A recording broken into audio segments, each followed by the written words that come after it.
अस्सलाम वालेकुम। कैसे हैं वैसे आप लोग सब?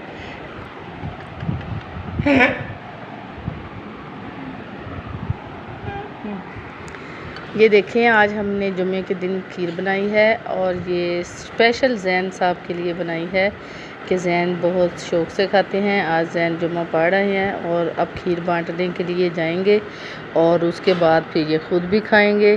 और आप लोगों को अगर ये कैसी लगी है और हमें बताएं। अगर आपने भी खानी है तो आ जाएं।